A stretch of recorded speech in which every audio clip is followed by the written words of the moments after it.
Pupunta pala sila ni Mama dito mamaya. Bakit daw? Lagot ka, hindi ka daw tumupad sa usapan.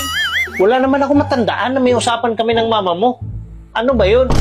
Sabi ni Mama, matagal na daw tayo nagsama, pero single pa rin daw tayo pareho. Kung nalala ko yung sinabi ng mama mo sa akin, pag kontento na daw ako sa'yo, pakakasalan kita. Anong sabi mo? Ang sabi ko, opo. Oh, nangako ka naman pala eh. Oo, nangako ako. Pero sabi niya, pag kontento na ako sa'yo, pakakasalan kita. Pero hindi pa ako kontento sa'yo eh. Bakit? Ano bang hinahanap mo sa babae para makontento ka? Ang gusto ko sa babae, yung maingay. Ang taas naman ang standard mo. Paano kung mag-ingay kung hanggang bungad lang?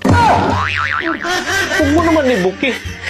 Pero ang gusto ko pa talaga sa babae, yung parang bubuyog. Bakit parang bubuyog ang gusto mo? Ang bubuyog kasi, pag nangangagat, pati puwit niya tinutusok. Yan ang gusto ko sa babae. Nag-iisip ka ba sa sinasabi mo? Oo naman. Bakit? Paano naman ako manunusok na parang bubuyog? Wala naman akong panusok. Maniniwala pa ako kung ikaw. Kasi may panusok ka. Maiksi nga lang. Sobra-sobra naman yan sa'yo.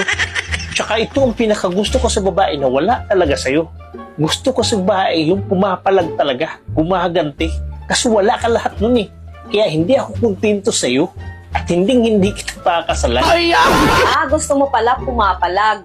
Gumaganti. In short, palaban. Aba, oo, syempre. Andyan yung lasa sa mga babae.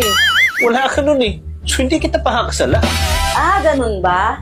So, pwede na ba ito? Next week, sabihin mo sa mga magulang mo, magpapakasal na tayo.